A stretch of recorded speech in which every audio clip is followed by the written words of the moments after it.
Hey everyone, welcome to the Underswell. I'm Derek Sabori. Thanks for being here.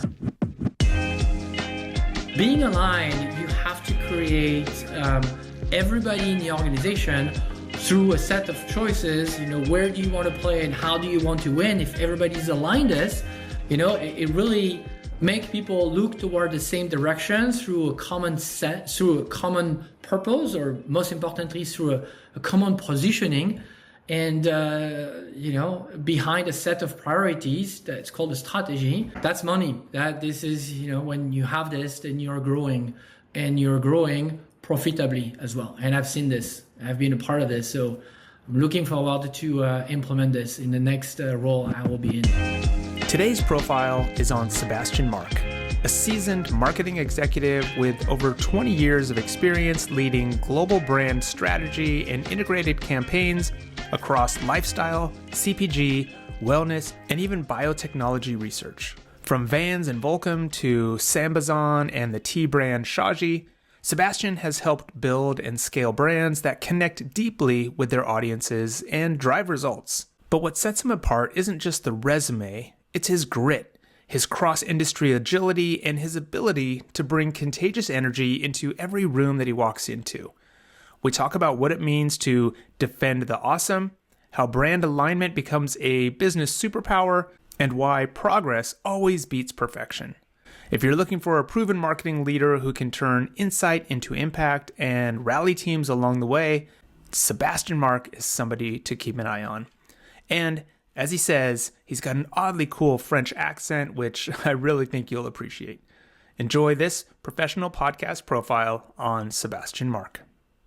Well, hey, I'm here with Sebastien Marcq, a marketing executive who is typically busy transforming deep consumer insights into easy-to-understand stories and impactful campaigns that make people buy and believe.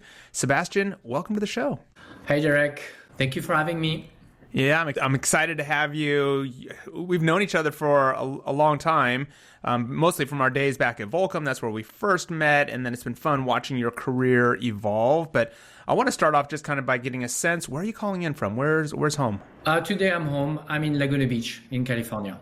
Cool. And you're looking for new opportunities right now. So I guess my first question is, if the right opportunity were to present itself, are you willing to relocate, or Southern California, Laguna is home?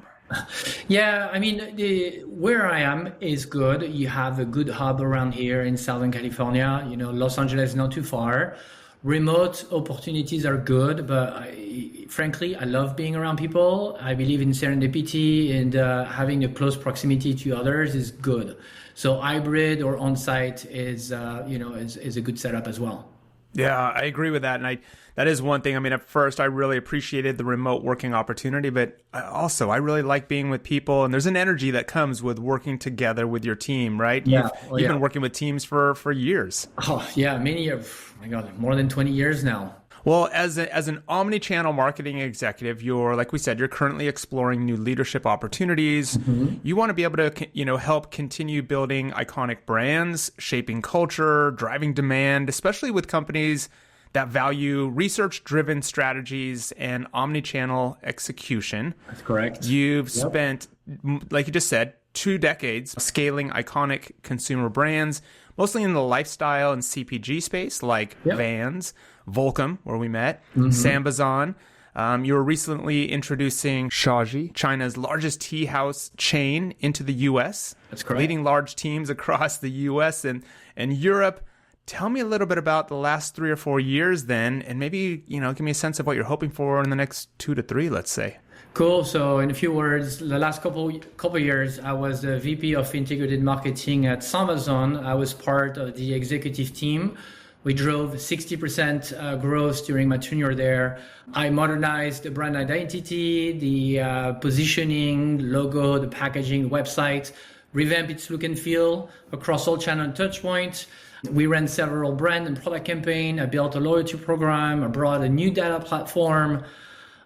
Big highlight when I was there was the partnership with the WSL, the World Surf League.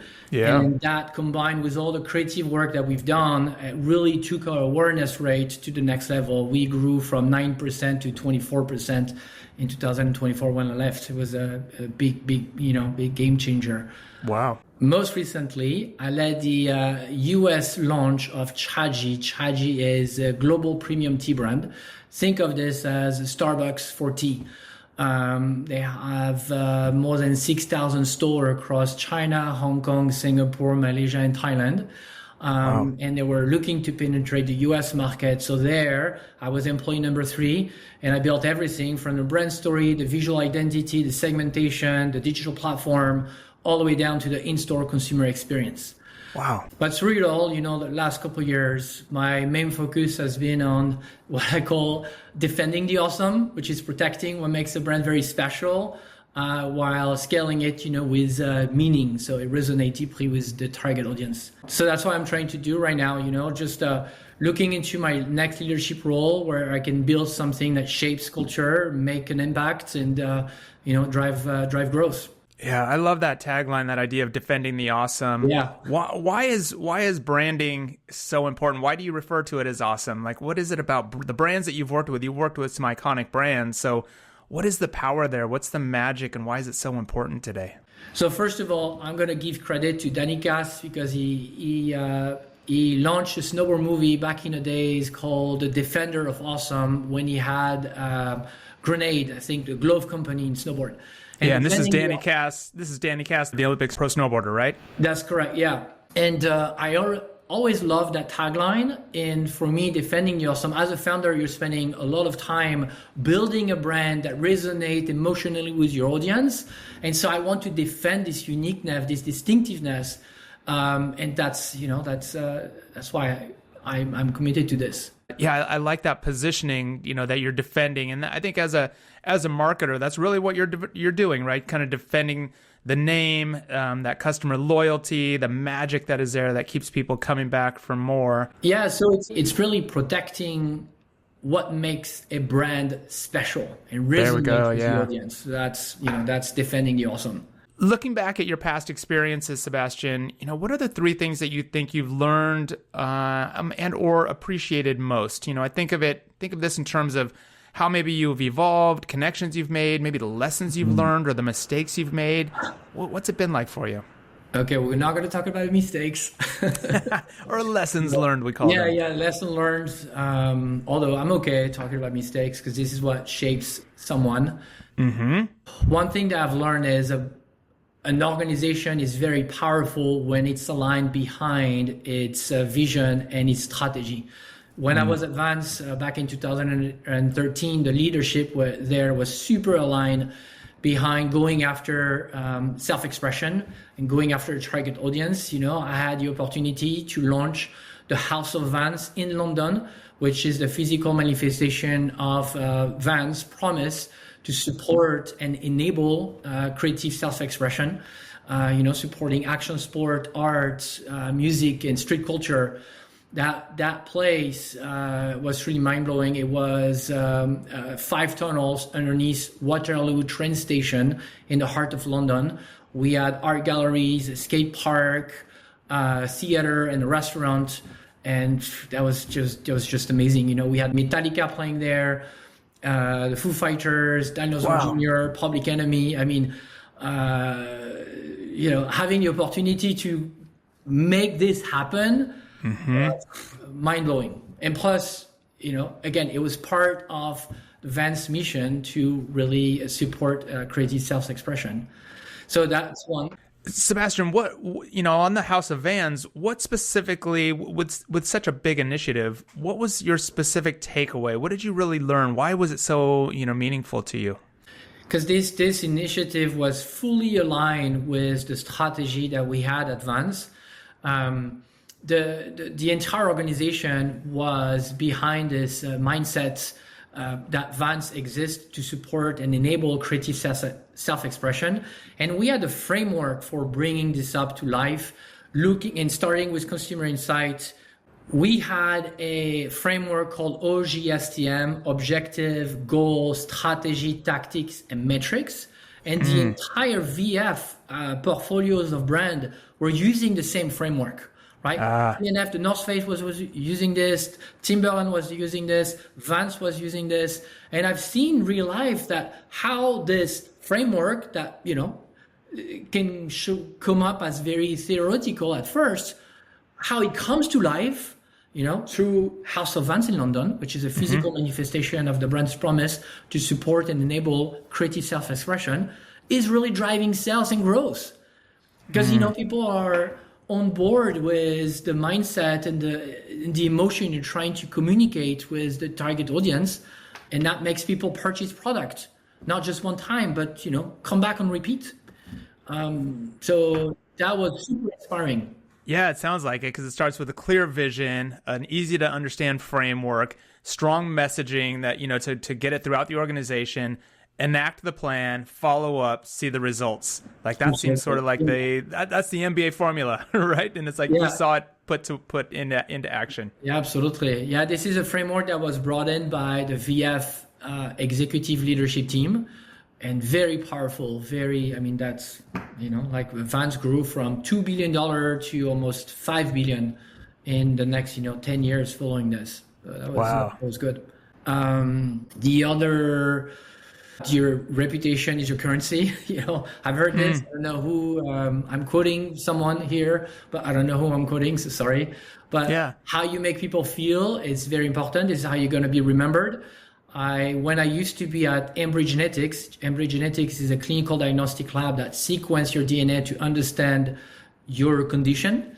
And I remember I received an outreach from a mom in Europe that was desperate, to get an answer for her children. And mind you, the company was very oriented US, but then, I was able to get her son blood sample to be sequenced for a fraction of the price.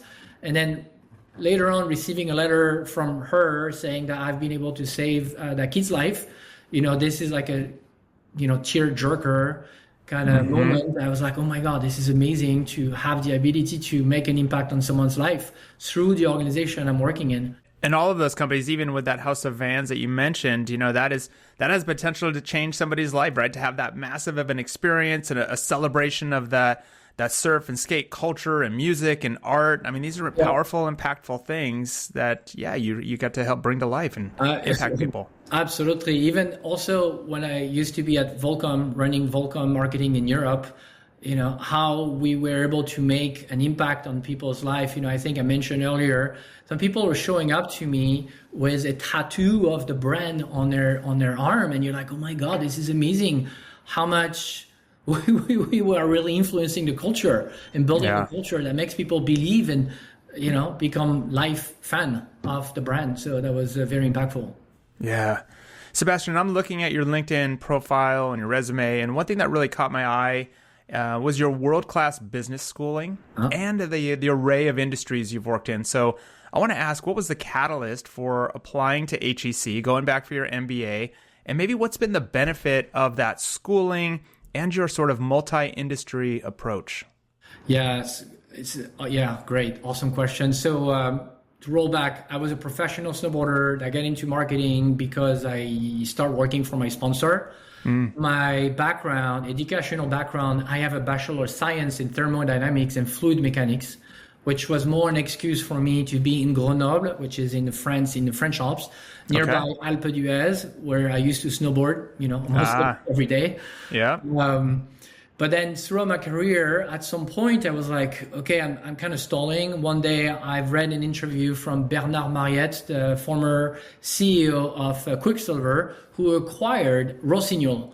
And then through that interview, I was reading through the interview and I was reading buzzword like synergies and EBITDA and future cash flow. And I was like, wow, how can I speak like this? Yes. I want to, because I was on that trajectory. I was going to be like, in marketing and how do I learn this? It has to be something I would need to bring in because I don't think, my ecosystem was going to bring that to me. So I was actively seeking how do I educate myself to become and to bring in more business acumen. Of course, everybody in France knew that HEC Paris was the #1 business school in Europe, and I set my goals on going there. So I spent a year or two really developing and learning to do the GMAT test, getting ready, because you have to have a high GMAT grade to get into HEC, and I was accepted in 2009, and then I did my MBA there until 2011. And this really changed who I am, built, a lot of business acumen, reinforced my assertiveness, and enabled me to see the function as part of the whole.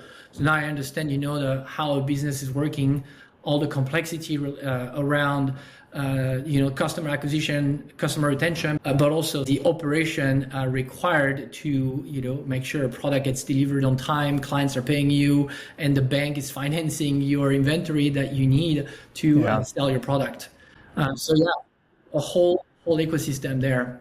That's right. And would you say that is what gave you, first, I really appreciate sort of that, I guess that acknowledgement, that recognition that, wow, I need a new language. I need a new skill set.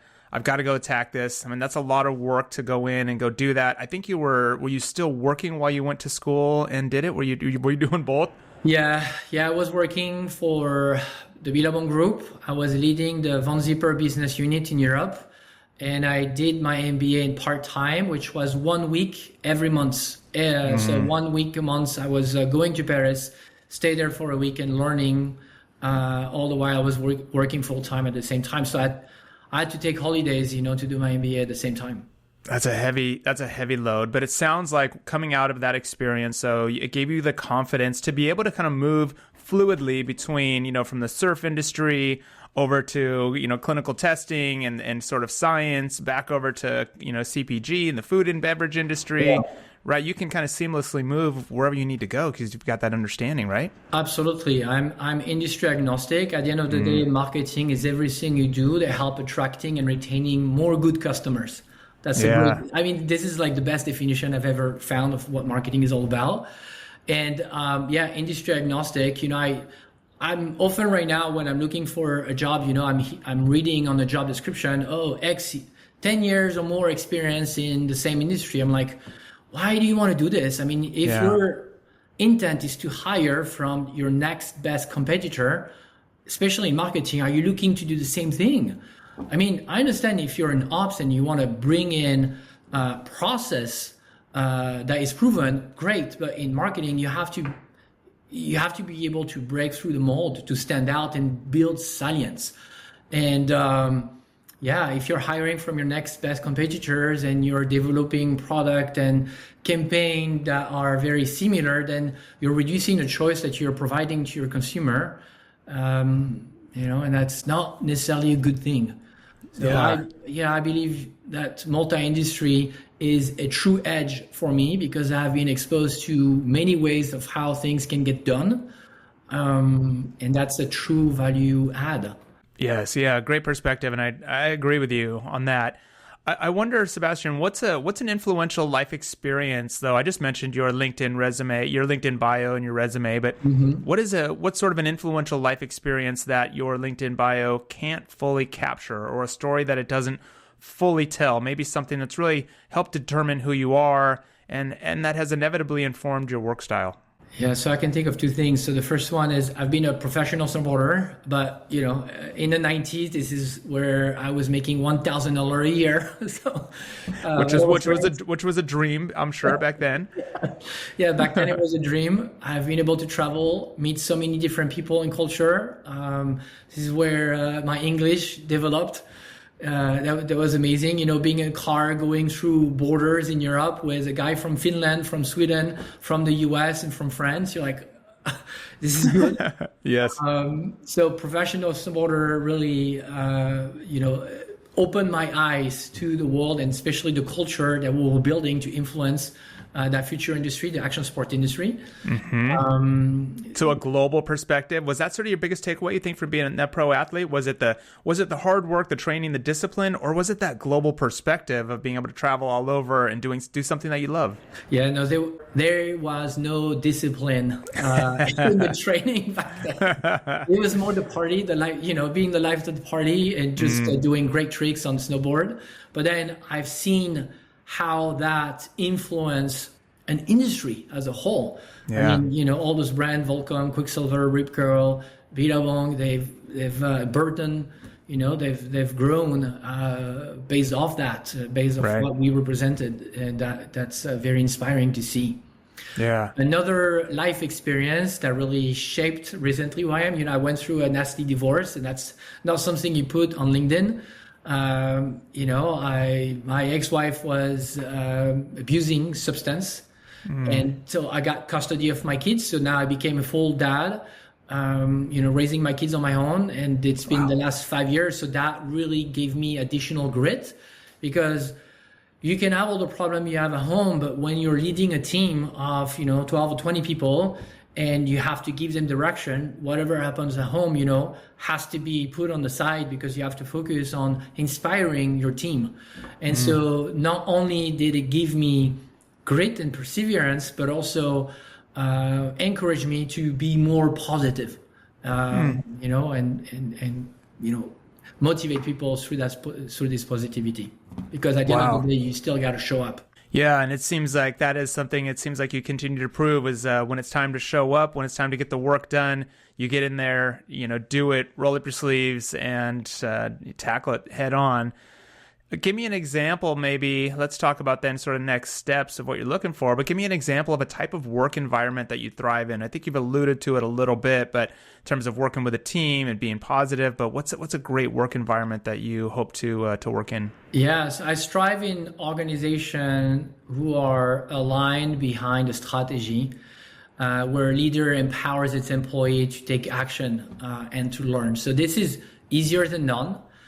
Because I've seen organizations where we have a strategy, but then there is a lot of opinions and perspective from everybody. So lots of cook in the kitchen, and that kind of derail the path that you're on. And so when you are, especially in a leadership role, when you are empowered to take action, it's important, to assume the decision you're making and live through those. So yeah, I think I strive the most where the leader of the organization is truly empowering its team, and everybody is aligned behind a strategy that was built from consumer insight and real data, and not just perspective and opinion, because Peekable is the most recent shiny object that everybody wants to do. Yes, and I can't help but think of sometimes I've had in the past when somebody comes in with maybe that strong opinion or sort of a flavor of the day, and you're like, but that is not what the data says. That's not what we're hearing and seeing on the ground. And getting that clarity and alignment, you're right, is so important. Yeah. Sebastien, what will people appreciate most about working with you? What is it that they'll really kind of go, wow, this guy's awesome to work with? Yeah, so what I hear is my positive energy. So, and I'm like, I consider it to be very contagious, and I've seen it, as I walk in a room, I can see that people are in their cubicle and they're doing their work, but I bring positive energy that, and teams tend to do their best work because of this. Yeah. Right now, I'm often contacted by people saying, "Oh my God, we miss you. We miss you, walking around, and giving a high five. We miss your smile. We miss your energy." This is something I'm hearing a lot, from employees that are still at companies that I used to work. So my contagious positive energy is definitely a value add that I'm going to be bringing. Of course, on top of all the marketing skill set and knowledge, but I think the positive energy is what would stand out.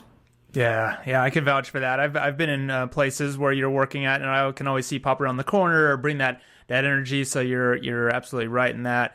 Let's do a little vision board exercise. If you could, you're out searching, you're on your look for your next opportunity. If you could land at any company, any client or get a particular role, what does it look like? What do you want? What are you putting out there? I've always admired Lego. So I used to play Lego until I was 16. Okay, maybe 25. But Lego is amazing for its ability to reinvent itself and thrive in a digital era. Because at the end of the day, it's physical break that kids have to do, and to make sure it stays relevant when those kids right now are spending most of the time on YouTube Short or TikTok. It's been very inspiring to see how Lego is thriving in that digital era. I'm also drawn to the outdoor space, supporting the health and wellness of people. It's been important to me as well.